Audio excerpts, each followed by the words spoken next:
Vamos começar aqui então, né? Vou mostrar a tela para facilitar aqui a visualização da organização. Né? Então aqui na planilha que me auxilia aqui com os temas de nivelamento. Né? Esses são os temas de nivelamento de ontem. Dois desses temas, dois dos 5 temas que eu tentei aqui não aconteceram, né? Não nivelaram, né? Então depois de 7 dias aí a gente precisa reacessar esses temas, depois de já ter feito certa... Depois de já ter estudado os temas, né, basicamente. E aqui a gente tem alguns temas que foram propostos, que eu propus para mim mesmo hoje para fazer o nivelamento, né? Então eu vou começar com o primeiro aqui, toxoplasmose de gestação. Eu tô com 10 minutos ainda até a pausa, então até esse momento a gente faz o toxo, por exemplo. Toxoplasmose de gestação, aí vamos começar aqui, vamos abrir o tema, nivelar. Ligar aqui para a gravação do Match aqui para melhorar um pouquinho a qualidade. E vamos lá. Atividade de nivelamento para assuntos toxoplasmose de gestação, né? Recém-nascido apresenta ao nascimento fontanelas amplas e comunicantes, perímetro cefálico aumentado pela idade gestacional, né? Então veja aí um dado interessante. Realizados ultrassonografia transfontanela de tecido de crânio que evidenciaram dilatação do sistema ventricular e várias calcificações, né? Aqui o padrão de calcificações a gente espera que sejam a gente tem ali dois diagnósticos diferenciais em relação ao padrão de calcificações, né, na tomografia, né? A gente vai pensar em citomegalovirose ou toxoplasmose, né? Quando as calcificações são difusas, né, a gente pensa em toxo, e quando essas calcificações são periventriculares, né, ao redor do sistema ventricular ali, a gente pensa em citomegalovirose. Então, isso daqui bem digestiva de toxo, né? Gestante de 6 semanas traz resultado de sorologia para toxoplasmose com IgM positiva e IgG negativa. IgG positiva. Com teste de avidez da IgG de 80%. Então, é correto afirmar que, né, com esse teste de avidez tão alto, quer dizer que esse IgG ele já está presente há um tempo na circulação, né? Então, se a gente tem um teste de avidez 80% com 6 semanas de gestação, né, quer dizer que essa minha infecção é mais antiga do que o início da gestação em si, né? Então tá tudo bem. O teste é inconclusivo? Não. Né? Provavelmente a infecção ocorreu antes da gestação, né? Esse daqui é é a nossa ideia, né? Então, exatamente para isso que serve o teste de avidez. Lembrando que o teste de avidez a gente vai realizar somente até 16 semanas, né? Gestante de 12 semanas primigesta assintomática, consulta pré-natal, apresenta sorologia para toxoplasmose IgM positivo e IgG positivo. Beleza, então teste de avidez. O próprio laboratório enviou teste confirmatório de IgM positivo. Tá? Diante do resultado do exame, o médico solicita teste de avidez do IgG. Os resultados indicam fraca avidez. Agora é o cenário inverso, né? Agora a gente está pensando aqui que essas IgGs começaram agora a serem produzidas, né? Elas são IgGs muito novas. E aí, de acordo com o quadro descrito, cite o trimestre gestacional de maior risco de infecção fetal pelo Toxoplasma gondii, né? A gente sabe que quais são os resultados da infecção pelo Toxoplasma, né? Então, são diferentes ali. As comparações mais clássicas, né, que a gente faz é no início da gestação e no final da gestação. A gente sabe que os resultados no início da gestação são alterações mais graves nesse bebê, né? Mais graves no sentido de produzir alterações ali na formação dos órgãos, né? Porque é o momento que os órgãos começam ali a se formar e as estruturas, né? As estruturas que dão base aos órgãos começam a se formar. E no final da gestação, a gente sabe que afeta diretamente aquele bebê no sentido de restringir o crescimento, no sentido de o momento de hiperplasia desses órgãos é que vai se ver afetado. E aí a gente vai olhar um bebê ali talvez menor do que deveria, com tamanho de órgãos, inclusive, menor do que deveria, né? E outra comparação é sobre o risco de infecção fetal, né? E aí, se não me engano, né, acredito que acredito que está bem claro, que é mais comum, é mais alto o risco de infecção fetal no terceiro trimestre do que lá no início da gestação, né? Então, terceiro trimestre ou último trimestre, né? Gabarito oficial, então o último trimestre. Perfeito, né? Então é isso mesmo. Segue. 10 semanas, gesta 2, tal, sensação de febre. IgG 150, né? Então a gente tem um IgG positivo, IgM positivo também, né? Cutoff 0,5. Com base nos resultados, melhor conduta. Melhor conduta, ela tem 10 semanas ainda, a gente vai solicitar teste de avidez, né? Então, avidez de IgG, não falar avidez de IgG, a gente vai descartar. Nada a fazer. Aí aqui a gente vê. Clindamicina e sulfa, não é clindamicina que a gente usa, né? Então a gente começa o tratamento de infecção fetal já com sulfoniluretamina? Não, a gente sabe, a gente calcula que essa mãe esteja infectada. O teste de IgG, o teste de avidez de IgG, a gente está fazendo exatamente para entender quais são as probabilidades do bebê também ser infectado, né? Então aqui, né, iniciar espiramicina nesse momento, né? Se a gente pega um IgG, vem para nós um IgG ali que está confirmando, aí sim a gente vai caminhar para as ideias de sulfa e pirimetamina, né? Certo? Agora, eu não sei se é somente sulfa e pirimetamina, se não me engano tem mais uma medicação aqui, que é ácido folínico aí, ó. Pirimetamina, sulfadiazina, ácido folínico. Beleza. 12. IgG positivo, IgM positivo. Melhor conduta? Imediatamente a amilosintese? Não, né? Avidez de IgG. E se baixa a avidez, iniciar profilaxia com espiramicina. Não, né? Se baixa a avidez, não posso fazer isso, né? Se baixa a avidez, estou pensando que o bebê está sendo infectado. Alta avidez, aí sim, tratamento com espiramicina. Agora,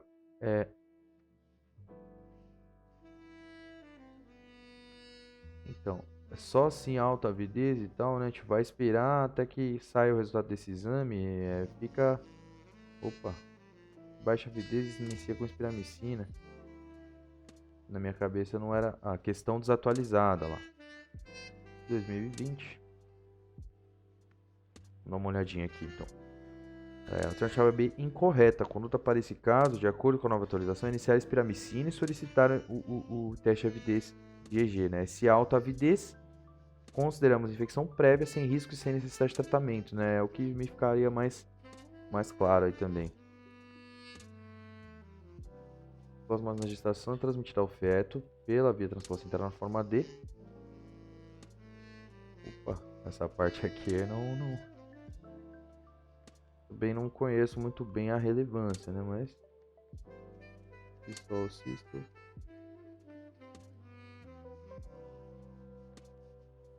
Entre esporozoito e taquizoito aqui.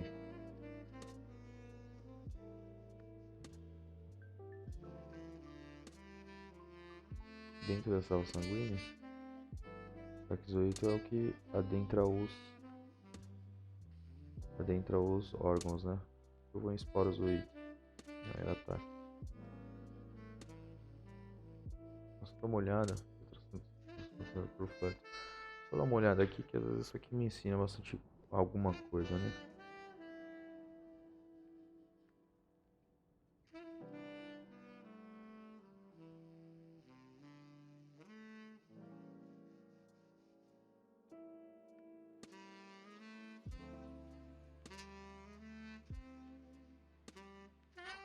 Esporozoito, pedreiro definitivo, taquizoito encontrado na fase aguda da infecção e bradizoito na forma encontrada nos cistos teciduais, né? Então tá, beleza, tá aí. O taquizoito é o que está acontecendo na forma aguda mesmo, né?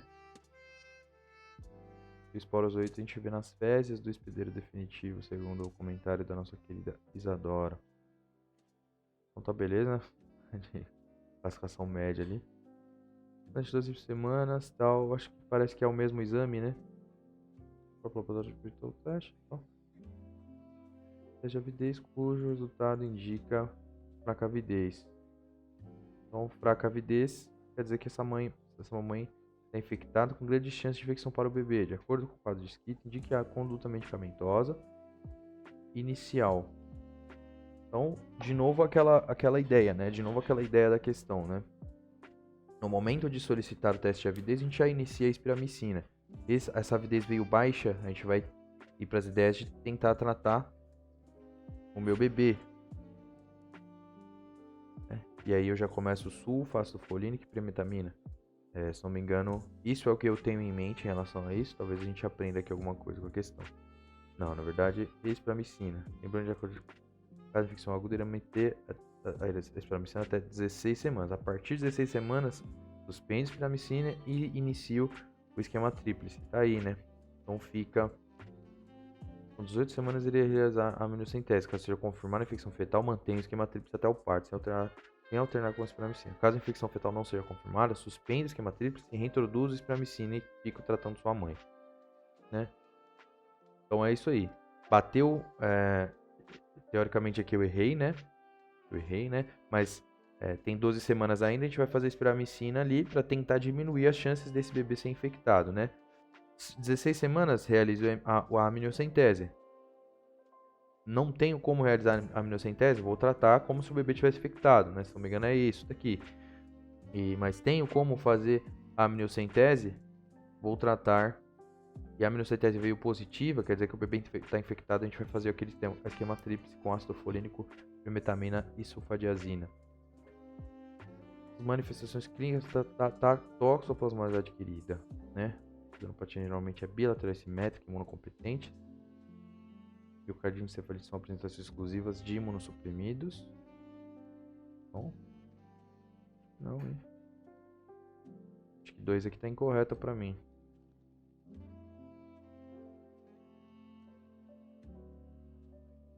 Agora o retinite com visual ocorre quando há comprometimento macular.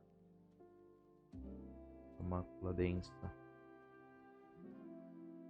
Aí, né? Mais específica sobre a infecção em si, eu já não conheço. Não conheço muito bem, né? O grande enfoque dos estudos que eu faço geralmente, dos que eu fiz até hoje geralmente foram sobre essa conduta na mamãe, né? Normalmente é bilateral e simétrica, imunocompetente.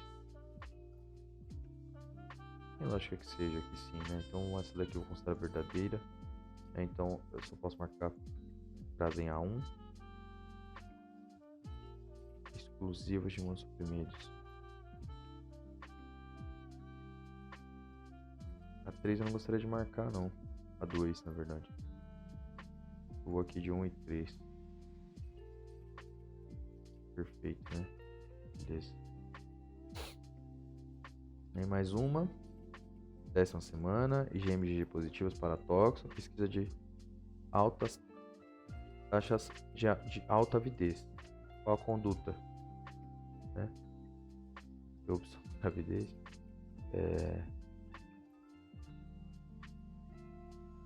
Gostaria de dizer, de marcar isso aqui, sim. Mas alta avidez, cara, infecção passada aqui, né? Alta avidez, infecção passada, né? Eu tenho que ter uma maneira, né? E o que eu tô fazendo com o teste de avidez é exatamente isso, né? Difícil contraindicar uma coisa, né? Difícil contraindicar um exame que pesquisaria algo que definiria ali o futuro desse casal, né? Mas é contraindicado, né? Não precisa fazer, é a infecção passada.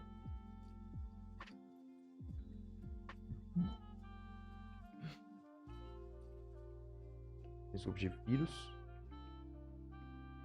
Entre os grupos de vírus abaixo, aqueles mais frequentemente associados a malformações fetais.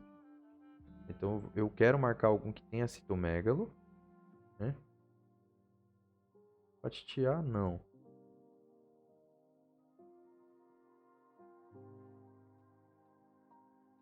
Toxoplasmose não é vírus, né? Mas a galera marcou aqui 12 negativos, quer dizer que alguém considerou toxoplasmose, aí a questão tá errada, né? É isso aí, né? Questão completamente errada, né? Mas foi isso mesmo que aconteceu. Então, foi considerado aí toxoplasmose como vírus na questão. E não é, né?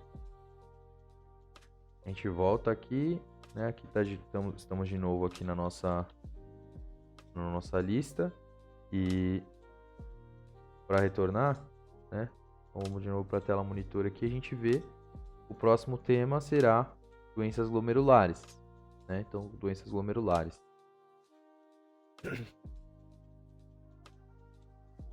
Então, beleza. Pesquisar ali doenças do glúten. Fazer uma pausa agora, né? Que acaba de acabar o meu Anki, meu tempo. Antes disso, eu estava respondendo o Anki, né? Usando o tempo do meu Pomodoro, né? Aí completo a pausa e a gente vai para aqui para a próxima condição.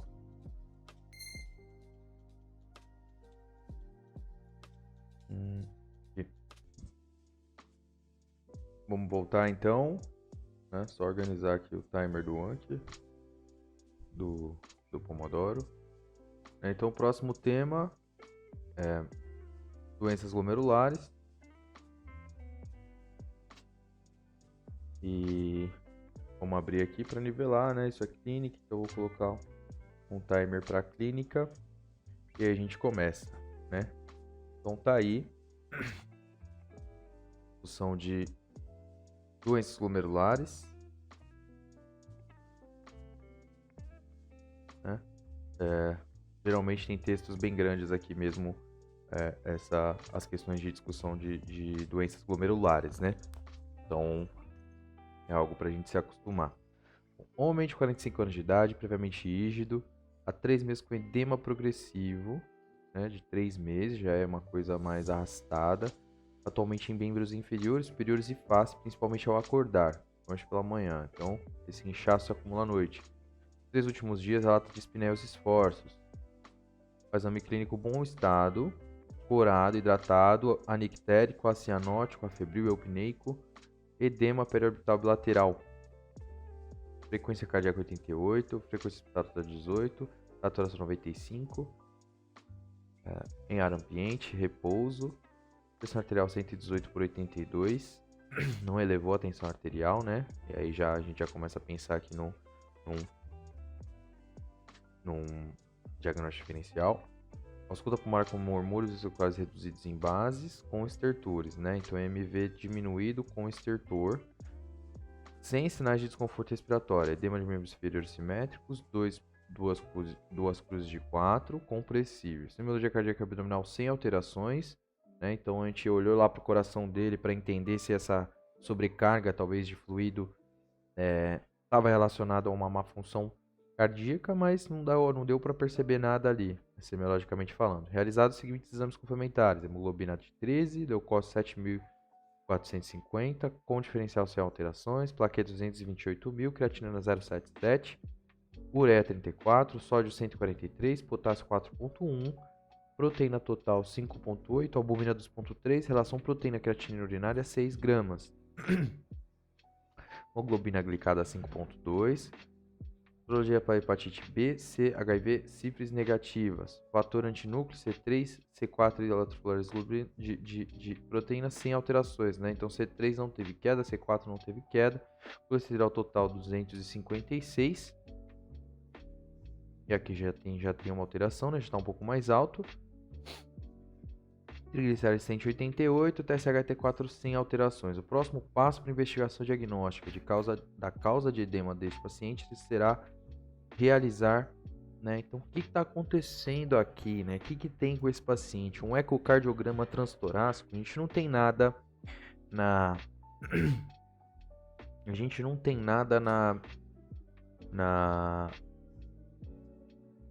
semiologia, né? Nenhuma informação semiológica. Cateterismo é uma invasão muito grande. Tomografia computadorizada de tórax buscando o quê? Né? Buscando o quê? O que poderia ser aqui? Por vezes regular reduzido em base, né? A ausculta pulmonar só tem esse detalhe aqui, né? Isso aqui é uma sobrecarga de volume, clara, né? 3 meses de edema periorbital, né? Então, lembrando desse edema periorbital aqui, geralmente a gente está pensando edema periorbitário, a gente está pensando em afetação renal, né? E aí a gente olha, pensei em afetação renal, pensei em doença glomerular, tô pensando, né, nas casos de síndrome nefrótica e nefrítica. Que esse paciente apresenta para mim uma síndrome nefrótica, né, que não tem hipertensão, né? Tem o edema, mas não tem hipertensão. Não tem queda de C3, C4, por exemplo, então a gente não vai pensar em nefrítica, vamos pensar em nefrótica. E aí, o que me corrobora aqui ser nefrótica, né? A albumina sérica tá com valor normal, tá com valor alto, né? Proteína total, tá com valor normal, tá com valor alto, não sei confirmar, não sei dizer. Mas eu olho para o colesterol e isso corrobora, né? Porque a gente sabe que tem dislipidemia, que provavelmente se eu fizer um exame de urina nesse paciente, ele vai ter lipidúria, né? Então a biópsia renal vai possibilitar que a gente entender que tipo de lesão é que ele tem, né? Eu acho que eu gostaria, para ser sincero, de fazer um exame de urina nele, né? Fazer um exame de urina, né? Mas, porém, em crianças não há necessidade, visto que grande parte é lesão mínima, né? Então, eu pensaria em lesão mínima em crianças, né? Tava exatamente com essas ideias, né? Pensando em lesão mínima. Se a gente fizer a biópsia renal na lesão mínima, o que vai ter? Microscopia óptica? Nada, né? E aí tá confirmado que é lesão mínima, né? Não preciso fazer a eletrônica para confirmar a lesão mínima. Bom, tá? É muito provável que seja lesão mínima, a gente vai fazer corticoide com corticoide e resolver a condição. Na GNDA pós-streptocócica, é correto afirmar. Biópsia renal está frequentemente indicada? Não, não vai sair fazendo biópsia. Dosagem do ácido é obrigatório para o diagnóstico? Não. Dosagem complementa exame obrigatório para o diagnóstico, sendo marcador de prognóstico. Dosagem albumina está aumentada. A dosagem do complemento é, a dosagem do complemento é uma das coisas que a gente precisa, né? E é usando exatamente o complemento que a gente vai entender. Agora, ele é marcador de mau ou bom prognóstico, o complemento? O ASLA eu sei que não é obrigatório também. A gente vai solicitar. Ok. Marcador prognóstico, isso me chama atenção, né? É marcador prognóstico. Antiestreptolizina O é um exame obrigatório. E aí? Eu diria, eu gostaria mais, eu gosto mais dessa afirmação, né? Dosagem complementa é um exame obrigatório, né? Gosto muito mais dessa afirmação. E para a avaliação do prognóstico da doença, que será bom quando houver queda transitória por até 8 semanas, né? Então ele é um marcador prognóstico, no sentido da gente entender depois, né, até onde é que ele se mantém em baixa, né? Porque se eu tenho uma queda maior do que 8 semanas, daí eu já estou me preocupando, né? Eu estou me preocupando. Esse paciente provavelmente vai apresentar por algum tempo, né? Pode apresentar, inclusive, em até 2 anos, certo grau de hematúria microscópica, né? Proteinúria também. Então, as ideias gerais aqui eu acho que a gente já tem em mente. Mulher de 54 anos, vamos ver o que a questão quer primeiro. De acordo com o quadro descrito, se tinha medicação de primeira escolha nesse momento para retardar a evolução do quadro. Beleza, então o que a gente tem que saber é isso. Medicação, como é que eu trato essa mulher, né? Então eu tenho que entender o que ela tem para dizer o que eu acho que é o alvo terapêutico.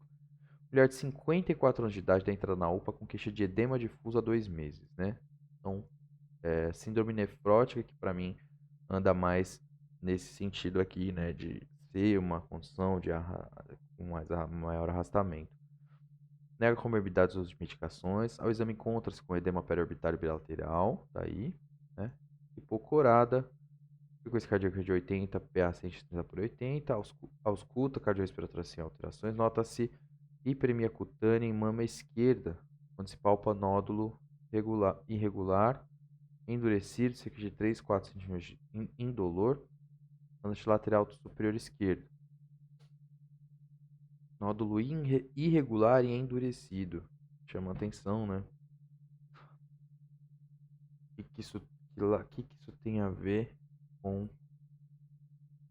a síndrome nefrótica, né? Não tá aí de graça.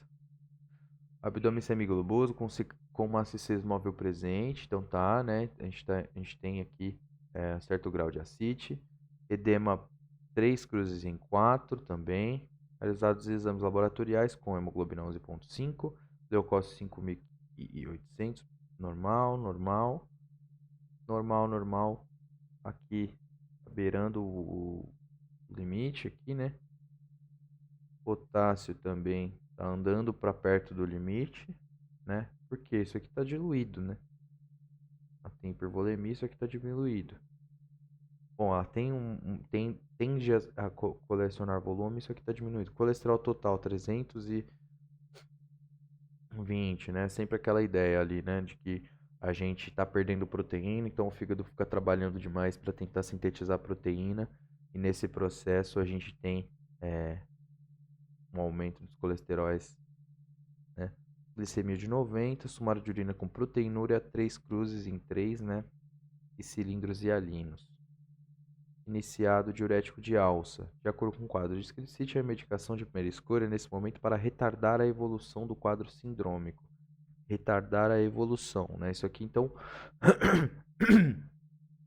a medicação que foi utilizada para ela, né?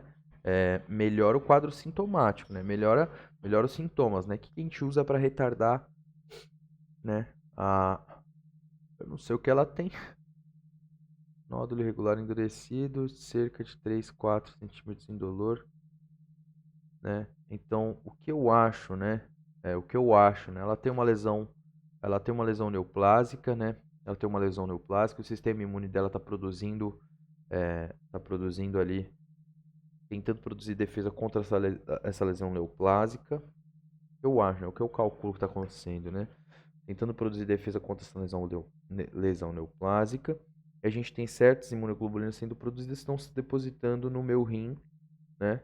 E então, será que é isso? Então, levando essa síndrome nefrótica, né? Mas não sei se é isso, né? Não sei se é isso. Pode ser que não, né? Na verdade. O que mais que eu tenho que pensar aqui? Eu acho que meu raciocínio vai para esse caminho, para falar a verdade, meu raciocínio vai para esse caminho.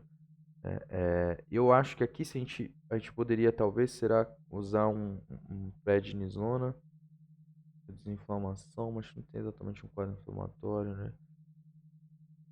Essas lesões mínimas ali, a gente tem os depósitos subepiteliais, né?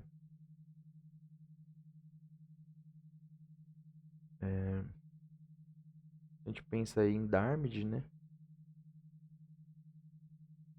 Geralmente está pensando em Darmid ou prednisona, né? Ciclofosfamida, um metotrexate e prednisona. Eu diria que prednisona, né? Mas não tenho certeza, né?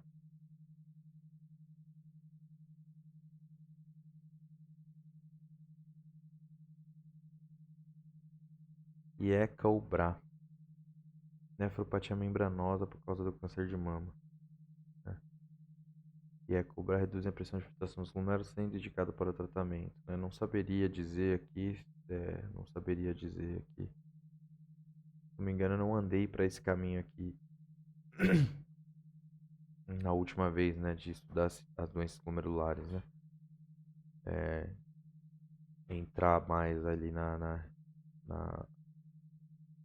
nas na síndrome nefrótica. Mas então essa foi a ideia, né? A minha doença ali era nefropatia membranosa por causa da lesão neoplásica e usar Ecobra induz aí, propõe certo grau de nefroproteção. Vamos seguir. Homem de 56 anos de idade com quadro de edema generalizado. Refere que notou edema edema generalizado, inicialmente de membros inferiores, que se generalizou em poucas semanas. Sua proteína era de 9,2, né? Proteína bem alta aqui. Creatina 1,8, também chama atenção. O parcial de urina era normal, exceto pela proteinúria, tá? Qual a hipótese diagnóstica mais provável e a melhor conduta para esse caso? Glomerulonefrite membrana proliferativa é a causa mais provável. A melhor conduta é biópsia renal e ciclofosfamida oral. Nefropatia por IgA, com esse grau de proteína era tão alto, né? Nefropatia por IgA, que eu penso, é uma coisa em que eu penso glomerulonefrite difusa aguda. Não, com esse grau de proteína não, né? aqui, né? Aí eu acho que eu pensaria aqui, né? Diagnóstico provável é glomerulonefrite membranosa, glomerulopatia membranosa, glomerulonefrite membranosa. Conduta é biópsia renal e investigação de neoplasias associadas, talvez. Nefrite lúpica, mas não trouxe mais nada, né? Não trouxe mais nada, né, em relação ao quadro florido que a gente tem com lúpus. Nefropatia por IgA, né? Síndrome nefrótica tão forte assim. Biópsia renal e corticoterapia. Eu acho que eu vou vir mais pra cá. Nefropatia membranosa é a segunda síndrome nefrótica mais comum em adultos, não associada a neoplasias, né? Conhecer a síndrome glomerular é de extrema importância para as provas de concursos médicos no Brasil. Essa é uma questão que não fuge do Pareto e tal. A gente está pensando em doença por lesão mínima, principal causa, glomerulosclerose segmentar e focal, que é onde a gente pensa, né, nas primária e secundária ali por hipertensão, enfim, é, hipertensão, por diabetes mellitus e tal, né? Principal causa de síndrome nefrótica em adultos, né? Que é a principal causa em crianças. Primária ou secundária, HIV, ureoína, linfoma, lúpus, vasculite, pós-operatório, hipertensão, nefropatia de refluxo, diabetes, anemia falciforme, né? Então, GESF aqui é a condição que a gente pensa mais, certo? E essa daqui a gente relaciona aqui, ó, a nefropatia membranosa, que é a que está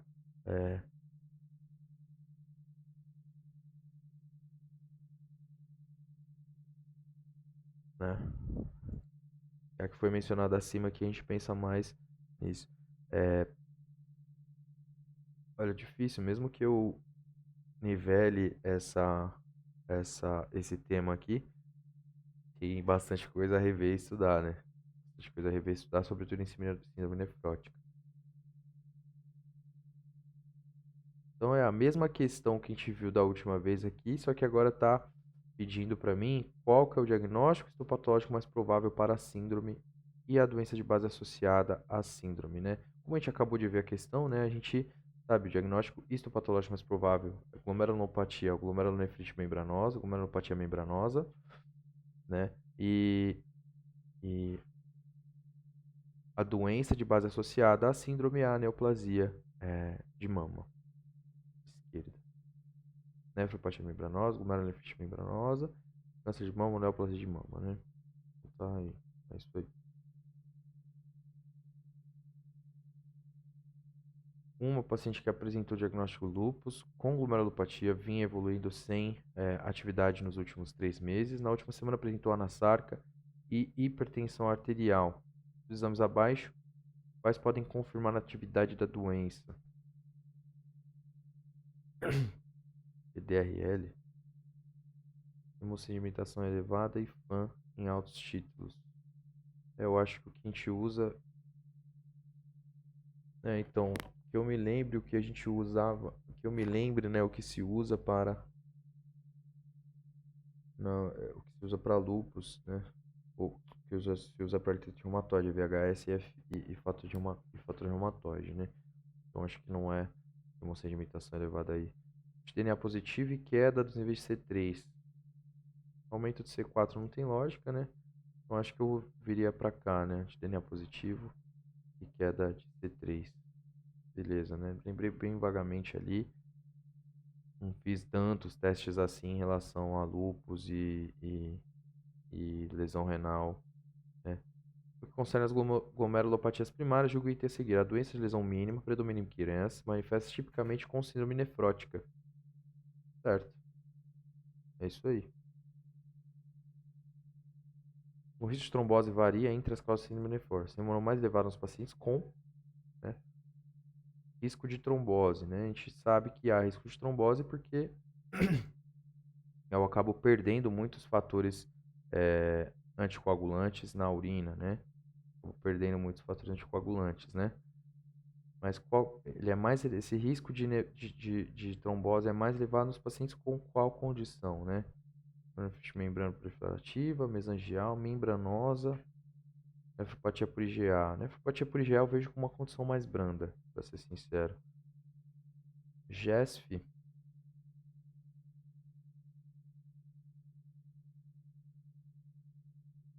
chest. Eu iria de nefropatia membranosa aqui. Por sorte acertei, né? Questão difícil. Questão média aqui pros caras, né? Mas pra mim é muito difícil. Qual é o trombótico mais associado a esse contexto? Trombose via renal. Costuma estar relacionado ao surgimento súbito de varicocele. Qual exame complementar para investigar essa hipótese diagnóstica, ultrassonografia Doppler e tal. Membranosa é a que mais trombosa. Tá aí, né? Ligação incomodativa da Claro.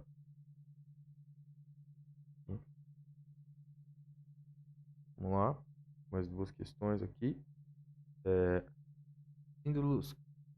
Cilindros gordurosos, lipidúria e aumento da excreção urinária de proteínas é mais provável ocorrer na condição de síndrome nefrótica, né? Então, a gente conhece essa fisiopatologia, é mais fácil de identificar aí o que acontecer aqui, que a gente observaria no exame complementar. Qual dos achados microscópicos a seguir ao exame de urina é mais indicativo de glomerulonefrite? Cilindros hemáticos. Cilindros hemáticos. Né? Então, acertou 10 de 10, mas não, sinceramente não acho que eu domino de fato essa discussão, né? Há muito a se rever. Síndrome nefrótica, como está relacionada ali com... Quando a gente está falando da síndrome nefrótica relacionada às doenças primárias que a causam e o que a gente usa para tratar,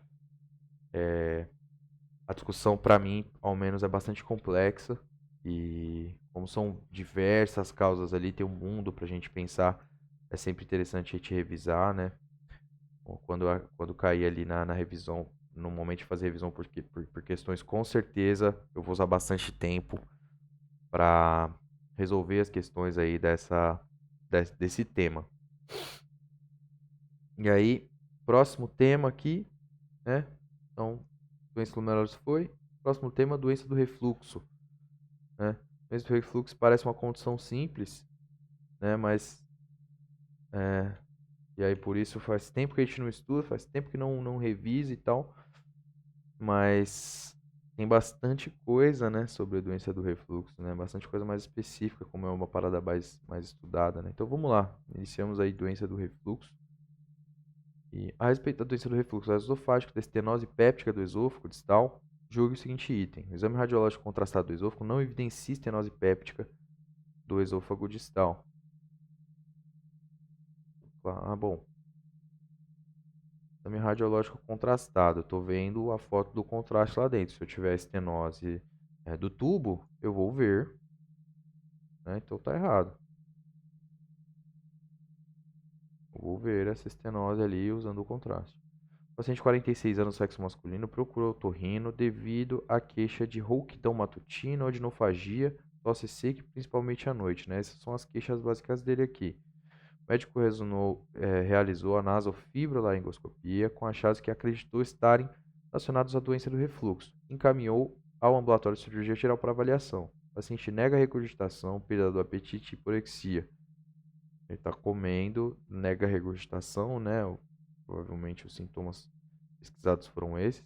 Não faz uso de qualquer medicação adicional. Foi solicitada endoscopia digestiva alta, que mostrou gastrite e enantematosa moderada, sem outras alterações dignas de nota. O que ele tem é rouquidão matutina, odinofagia e tosse seca, principalmente à noite. Tosse seca principalmente à noite, principalmente quando ele deita, né?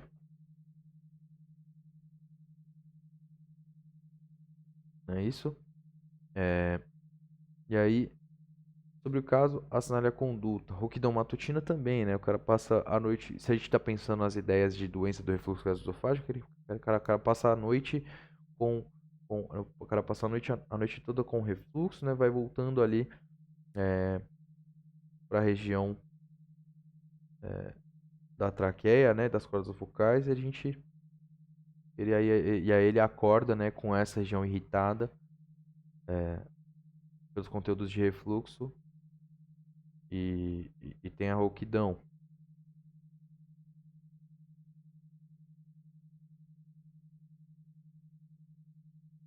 Isso. Mas aí ele nega, por outro lado, ele nega a regurgitação, perda do apetite e hiporexia. Não faz uso de qualquer tal. Foi solicitado o EDA, mostrou gastrite enantematosa moderada, né? Então, gastrite anatematose. Entramos até lá o estômago e vimos áreas, áreas de irritação, áreas de inflamação. O que a gente faz agora? Qual que é a conduta? Deve-se realizar contra-referência, encaminhar o paciente de volta ao otorrino? Não. Deve-se considerar o diagnóstico de DRGE. E nesse caso, é possível iniciar tratamento com inibidor de bomba de prótons e procinéticos e observar a evolução nas próximas semanas. Eu acho que esse aqui é a conduta acho que essa daqui é a conduta mais é, plausível, né? Não é o termo que eu queria usar, mas não me veio o que eu queria usar. Deve-se considerar o diagnóstico de DRGE. E nesse caso, o paciente tem indicação de tratamento cirúrgico. Ainda não, né? Acabou de começar, ele tem sintomas mínimos. Deve solicitar pH-metria de 24 horas. Confirmada a DRGE, o paciente tem indicação de tratamento cirúrgico. Não é isso que a gente quer fazer, né? Não é isso que a gente quer fazer, né? Muita invasão, acabou de começar o quadro, o paciente é super jovem. Em relação ao tratamento cirúrgico de doença do refluxo, analise as condições seguintes. Identifique a alternativa correta que contempla os conceitos atuais acerca do manejo cirúrgico, né? Questão de 2020 aí, do Maranhão. Uma boa resposta ao emprego de inibidores da bomba protônica, BPs durante o tratamento farmacológico, é um forte preditor de sucesso da cirurgia anti-refluxo. Veja só, se eu tenho boa resposta ao emprego de inibidores, eu nem tenho de paciente fizemos ali, estamos usando IBPs, o paciente está bem, eu vou operar. Não, não gostaria de marcar essa. A maioria dos pacientes com diagnóstico de DRGE deveria ser submetido ao tratamento cirúrgico anti-refluxo. Difícil afirmar esse tipo de coisa, hein? A cirurgia anti-refluxo é considerada o padrão ouro no manejo da DRGE com fenótipo pirose funcional, devido ao excesso de refluxo ácido e tempo de exposição ácida prolongada na fisiopatologia dessa forma de doença. Essa daqui essa daqui já é interessante para marcar, né? Os melhores resultados no controle dos sintomas após a cirurgia do anti-refluxo estão associados ao fenótipo de hipersensibilidade esofágica da DRGE.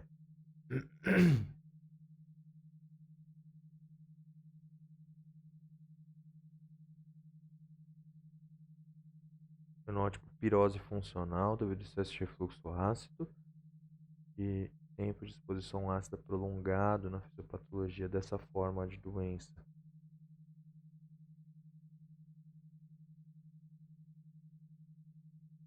Olha, tratamos o cara que tem pirose funcional. Tratamos com cirurgia a pessoa que tem pirose funcional ou hipersensibilidade esofágica encostou lá, é foda.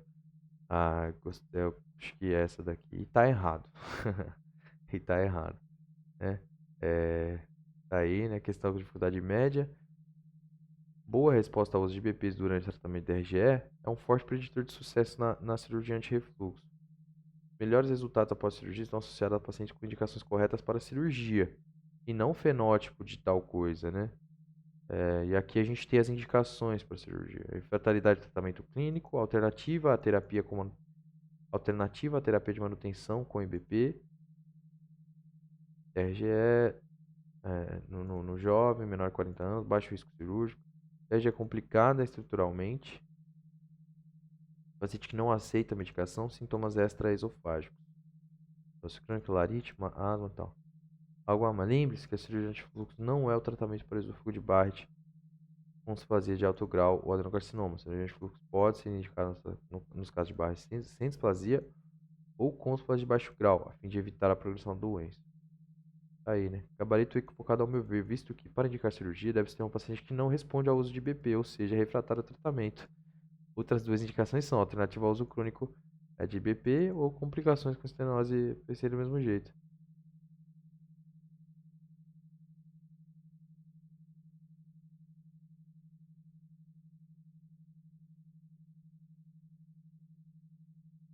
E aí vem a Maria e dá uma resposta ainda melhor, né?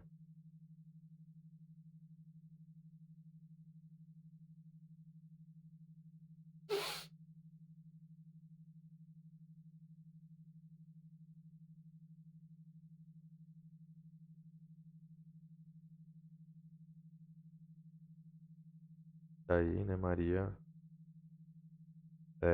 Me fez pensar aqui, então, né? É bom, tem muita lógica também, né? O paciente que responde melhor a um determinado tratamento farmacológico, é, tenta tirar aquele estímulo lesivo, ele responde bem, né? É, esse fato é preditor de que se ele operar, ele vai ter um resultado melhor, né? E é só isso que está sendo afirmado aqui. Não está sendo afirmado que, bom, pacientes com boa resposta têm indicação para. Não é isso que está afirmado, né? Então, acho que foi mais de ser mais sincero com a interpretação, né, da parada. O DRGE é de sinase péptica, a DRGE resulta da falha de uma das defesas do esôfago, como a resistência intrínseca do epitélio.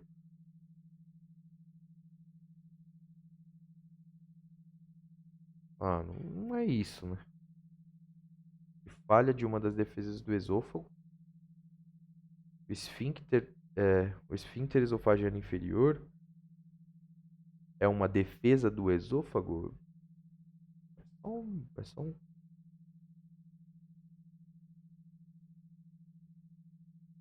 de falha de uma das defesas do esôfago, como a resistência intrínseca do epitélio. Ah, não é assim que eu definiria, não, viu? É, não é assim que eu definiria, isso que das pessoas também, não. Unesp, mulher de 52 anos. Vamos ver como é que tá o temporizador aqui, né? Porque parece que acabou o tempo. Então acabou o tempo mesmo. Tira o controle daí.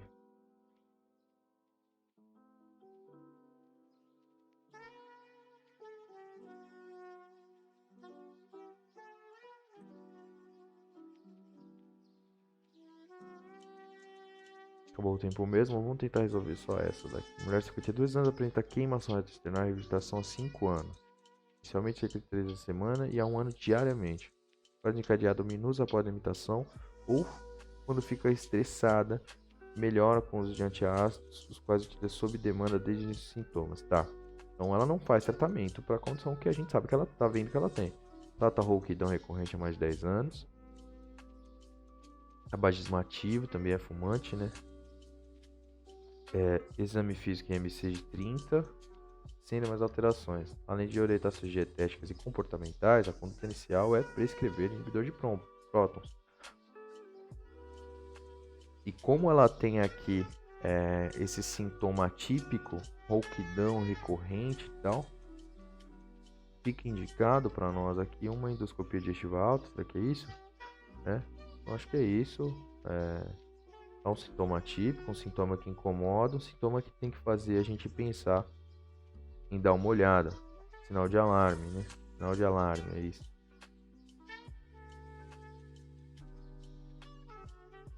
Beleza.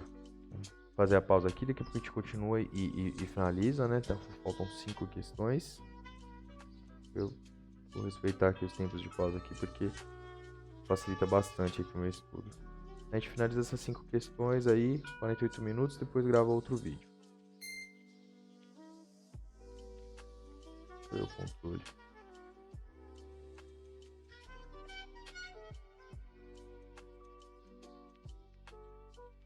Ah, não tô conseguindo encontrar o controle da parada aqui. Ah, achei. Aí. Então segue aqui, né? Já voltou? Voltou. Então já voltou. Aqui tá marcado o CM, vamos marcar um CIR. Nesse momento a discussão é sobre CIR. É em CIR, né? E beleza. Assinar a alternativa correta sobre regurgitação, vômitos e ruminação. Regurgitação, assim como o vômito, envolve o diafragma, o estômago e o intestino. Não, regurgitação não envolve o diafragma. Regurgitação é um vômito pequeno. Ruminação é um vômito que é mastigado e engolido novamente. Vômito envolve o sistema nervoso central com envolvimento dos músculos esqueléticos, nos quais o gasto é expelido pela boca por causa da coordenação dos movimentos do intestino delgado, do estômago, do esôfago e do diafragma. E agora sim, né?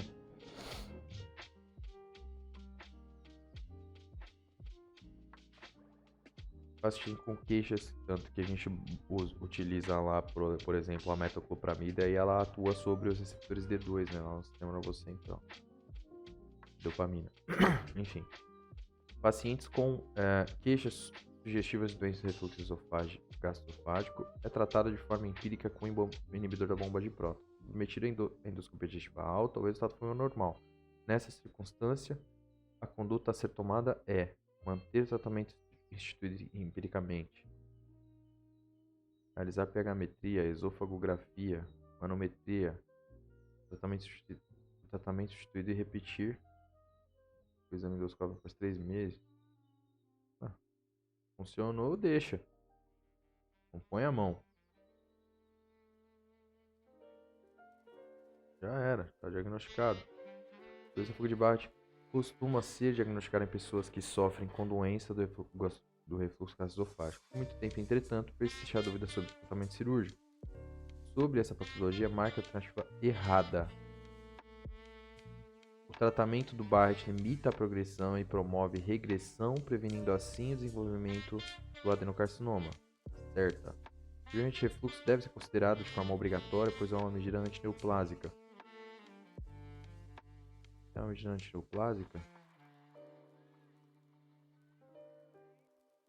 Bom, idealmente, sim, né? A indicação são as mesmas em pacientes com indicações cirúrgicas para DRGE.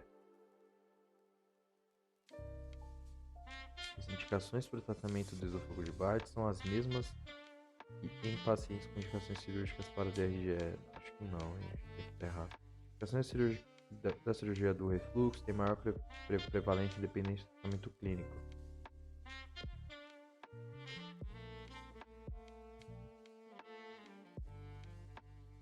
Fatores de risco para desenvolvimento de neoplasia são idade avançada, obesidade tabagismo e falta de tratamento, tá? As indicações da cirurgia do refluxo têm maior prevalência independente do tratamento clínico. Eu acho que tem maior prevalência nos refratários, né? Não é isso? Maior prevalência nos refratários. O paciente faz tratamento clínico, não funciona e aí ele indicação da cirurgia. Ou não é isso? Né? Fica aí a dúvida, porque eu acho que é isso. As indicações são as mesmas, agora é difícil dizer isso também, né? As indicações são as mesmas que em pacientes com indicações cirúrgicas para DRGE. E não tem nada a ver, né? Nenhuma das outras duas, né? Cirurgia de refluxo deve ser considerada de forma obrigatória, pois é uma medida antineoplásica. Cirurgia de refluxo é indicada apenas se houver displasia de alto grau associada ao esôfago de Barrett. Na ausência de displasia, a cirurgia não é indicada e o acompanhamento é feito com EDA. Né? Então o paciente tem esôfago de Barrett, mas não tem displasia de alto grau, né? Então tem esôfago de Barrett, a gente vai lá, faz biópsia naquela lesão, né? Não tem displasia de alto grau, não indica a cirurgia. E tá aí, né? Não poderia dizer. 57 anos, portador de esofagite de refluxo há vários anos, teve indicado tratamento cirúrgico, foi recusado pelo mesmo e abandonou o tratamento recomendado. Agora retorna com recidiva dos sintomas de pirose, epigastralgia e regurgitação. O médico decide iniciar alguns exames para avaliação da doença do refluxo gastroesofágico. O paciente realizou endoscopia digestiva alta, que evidenciou esofagite com epitério colunar de 2,5 cm de esôfago em esôfago, cuja biópsia identificou um epitério de Barrett de baixo grau. A pesquisa do H. pylori foi positiva, tem que tratar. Baseado nos dados acima, a estatística correta. Deve ser realizada uma cirurgia de ressecção, então a gente já entendeu que não, né? Indicação do H. pylori é indispensável para o sucesso do tratamento. Aí sim, né? Aí não dá para não marcar isso aqui. Cirurgia de refluxo deve ser realizada? Não.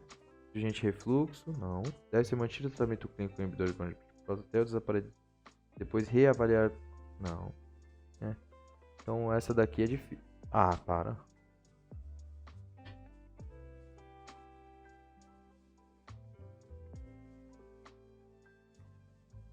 Vamos ver.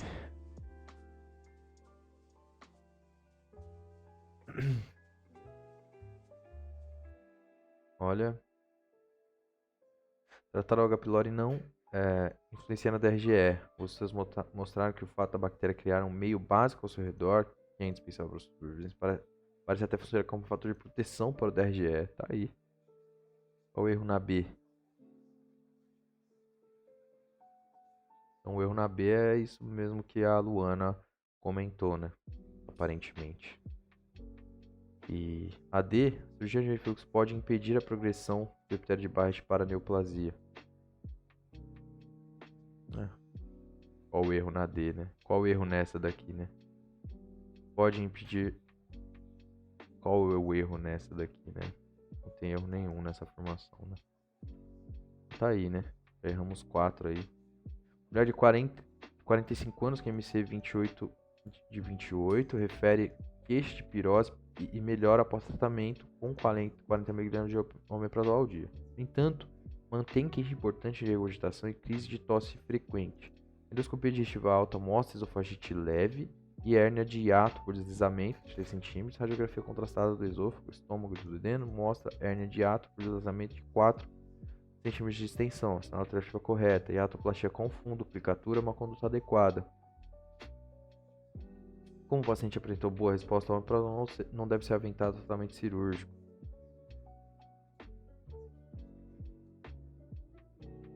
A cirurgia não deve ser indicada nesse momento, para tratar de paciente com hernia tal maior de 3. Eu acho que é para fazer a hiatoplastia com a fundoplicatura. Mas eu não vou adicionar na agenda, né? Faz muito tempo que eu doença do refluxo, né? E há muita coisa aqui a revisar, então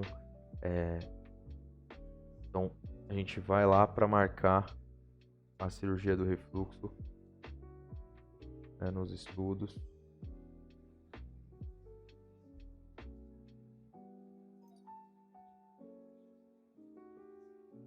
Agora sim, né? Então a gente vai marcar aqui doença do refluxo. No dia 3 de abril, né?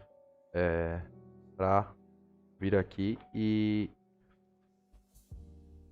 dar uma estudada, dar uma lida na apostila e poder tentar de novo o nivelamento, né? Mais um tema aí que a gente não conseguiu nivelar. Taquiarritmia. Vamos para taquiarritmia. Então vou finalizar esse vídeo e aí no próximo vídeo a gente faz as outras duas coisas, né? Taquiarritmia e doença cerebrovascular.